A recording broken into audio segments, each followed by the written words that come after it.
గంగాపూర్లోని దేశాయ్ కుటుంబం ఎంతో సంతోషంగా ఉండే కుటుంబం. అశోక్కి లతకి తమ పిల్లలంటే ఎంతో ఇష్టం. వాళ్లే శారద ఇంకా రవి. శారదాకి 16 సంవత్సరాలు, ఇక రవికి 11 సంవత్సరాలు. శారద, రవి, పిల్లలు పదండి, నాకు ఆఫీస్కి వెళ్ళడానికి ఆలస్యమవుతుంది. వస్తున్నాను నాన్నా. శారద కాలేజ్ నుంచి త్వరగా వచ్చి వాళ్లమ్మకి ఇంటి పనుల్లో సహాయం చేస్తూ ఉంటుంది. అశోక్ ఆఫీస్ నుంచి ఇంటికి వచ్చాక అతని కోసం టీ కూడా పెట్టి తీసుకొచ్చేది. ఇదిగోండి నాన్నా, మీకోసం టీ. థ్యాంక్స్ అమ్మా.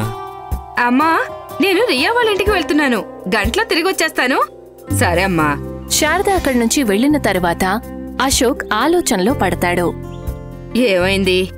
ఏమీ లేదు, కాలం ఎంత వేగంగా గడిచిపోతుందోనని ఆలోచిస్తున్నానంతే. నిన్నటి వరకు రోజంతా ఆటలాడుకునే శారద ఇవాళ నా కోసం టీ పెట్టి తెచ్చింది. పిల్లలు మనకు తెలియకుండానే పెరిగిపోతారండి. ఇప్పుడు తనకి వంట చేయడం కూడా నేర్పిస్తున్నాను. ఇప్పుడు మనకి కొన్ని సంవత్సరాలే సమయం ఉంది తనకి పెళ్లి చేయడానికి. మీరు కంగారు పడకండి, అంతా సర్దుకుంటుంది. అశోక్, లత ఎంతో సంతోషంగా ఉంటారు. అంతలో అక్కడికి రవి వస్తాడు, తను తయారు చేసిన గాలిపటంతో. చూడండి నాన్న, నా గాలిపటం ఎంత బాగుందో. దీనికి కళ్ళు కూడా ఉన్నాయి నాన్న, అలాగే మీసాలు కూడా. భలే ఉంది. ఇంత మంచి గాలిపటాన్ని నేను ఎప్పుడూ చూడలేదు. అందరూ అదే అంటున్నారు, నేను చాలా బాగా గాలిపటాన్ని తయారు చేశాను అని. పద, నేను కూడా వస్తాను, గాలిపటం ఎగరేద్దాం. హుర్రే! రవి గాలిపటాలు తయారు చేస్తాడు. తర్వాత ఒకరోజు ఇద్దరూ బండి మీద బయటికి బయలుదేరతారు. శారదా, నీ తమ్ముణ్ణి చూసుకోమ్మా. తనని ఆకలితో ఉండనివ్వకు, మేం రావడానికి ఆలస్యం అవుతుంది. సరే అమ్మా, మీరు ప్రశాంతంగా వెళ్ళండి, నేనంతా చూసుకుంటాను. రవిని కూడా చూసుకుంటాను. బాబు రవి, అక్కని ఎక్కువగా విసిగించకూడదు. సరే అమ్మా. అశోక్ ఇంకా శారద స్కూటర్ మీద కూర్చుని వెళ్లిపోతారు. ఎన్నో గంటలు గడిచిపోతాయి. ఇక్కడ ఇంట్లో శారద ఇంకా రవి అమ్మా నాన్నలు ఎప్పుడు తిరిగొస్తారా అని ఎదురు చూస్తుంటారు. అప్పటికే రాత్రవుతుంది. ఇద్దరూ ఎంతో కంగారుగా ఉంటారు. తలుపు వైపు మాటిమాటికి చూస్తూనే ఉంటారు. కొన్ని గంటల తర్వాత వాళ్ల ఇంటికి ఒక అంబులెన్స్ వస్తుంది. అంతటితో వాళ్ల జీవితాలే మారిపోయాయి. వాళ్ల ఎదురుగా అమ్మా నాన్నల శవాలు ఉంటాయి. ఇప్పుడు ఈ ఇద్దరు పిల్లలకి తన వాళ్లంటూ ఎవరూ లేరు.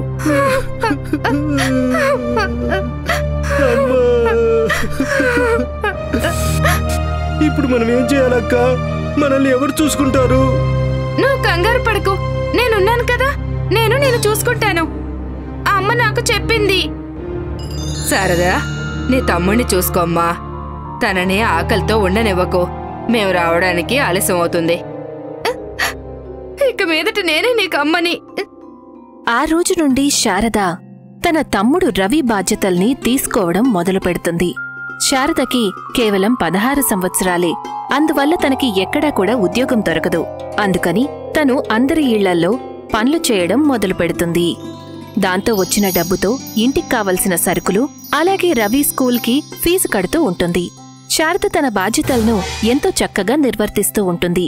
కానీ రోజంతా పనిచేయడం వల్ల తన ఆరోగ్యం క్షీణిస్తూ వస్తుంది. అది చూసి రవి ఎంతో బాధపడతాడు.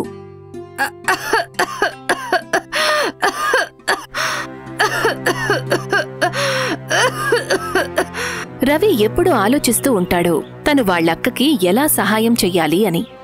కానీ నేను ఏం చేయగలను? నేను చాలా చిన్నవాణ్ణక్క. ఒకరోజు రవి స్కూల్ నుంచి తిరిగి వస్తూ ఉంటాడు. అప్పుడే తన దృష్టి ఒక పెద్ద పోస్టర్ మీద పడుతుంది. దానిమీద మహా సంక్రాంతి స్పెషల్ పెద్ద గాలిపటాల పోటీ.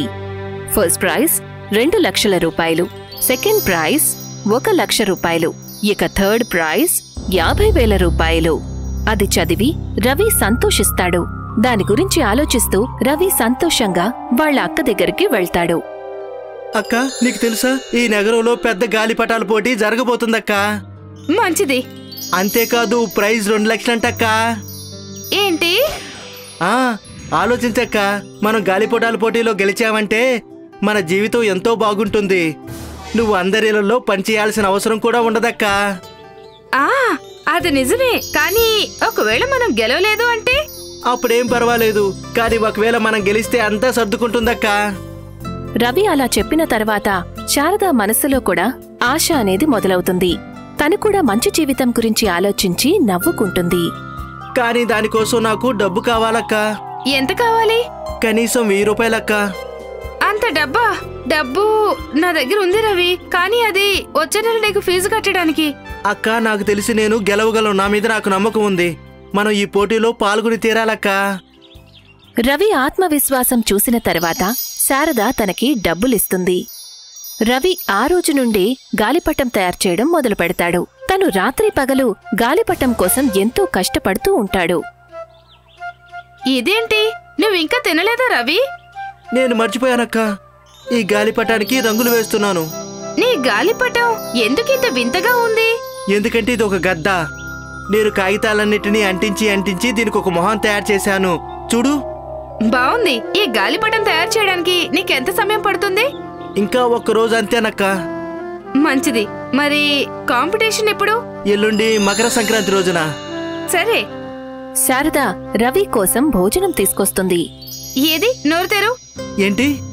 ఆ అనమంటే ఏంటంటావేంటి? నువ్వు నీ పని చేసుకో, నేను నీకు అన్నం తినిపిస్తాను. రవి మొహంలో చిరునవ్వు కనిపిస్తుంది. తను ఎంతో సంతోషంగా భోజనం చేస్తాడు. ఈ అక్కా తమ్ముళ్ళు ఇద్దరి మధ్య ఉన్న ప్రేమే వీళ్లకున్న బలం. అది వీళ్లకి ఎన్ని కష్టాలు వచ్చినా ధైర్యాన్నిచ్చేది. మరుసటి రోజు రవి గాలిపటం సిద్ధంగా ఉంటుంది. చూడక్క, నా గాలిపటం సిద్ధంగా ఉంది ఆకాశంలో ఎగరడానికి. నిజంగా రవి, ఇది చాలా అందంగా ఉంది, ఇంకా పెద్దదిగా ఉంది, బలంగా ఉంది కూడా. భగవంతుడి దయ వల్ల నీ కోరికలన్నీ నెరవేరాలి. అలాగే నీవి కూడా. మకర సంక్రాంతి పండుగ ప్రారంభమవుతుంది. శారద ఇంటి బయట ముగ్గు వేసి రంగులు వేస్తుంది. ఇక రవి కాంపిటీషన్ కి వెళ్లడానికి ఏర్పాట్లు చేసుకుంటాడు.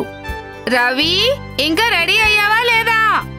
అయిపోయిందక్క, పద వెళ్దాం. ఇదిగో ప్రసాదం తిను, భగవంతుడు మనకు తప్పకుండా సహాయం చేస్తాడు. ఇక వెళ్దాం పదక్క, ఆలస్యం అవుతుంది.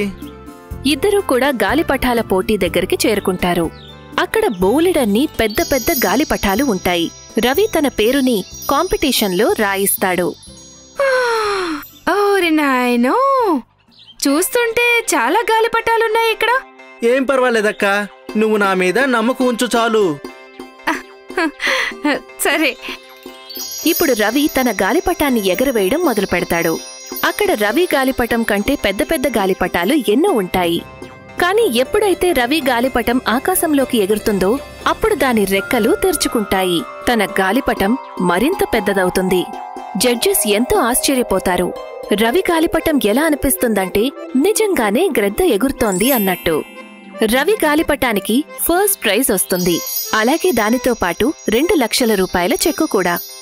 ఆ చెక్ని రవి తన అక్క చేతికి ఇస్తాడు. నాకు అస్సలు నమ్మకం కలగడం లేదు. ఎందుకక్క? నువ్వే కదా అన్నావు అంతా సర్దుకుంటుంది అని. ఇప్పుడంతా సర్దుకుంది చూడు. ఇకపై నువ్వు కష్టపడాల్సిన అవసరమే ఉండదక్కా.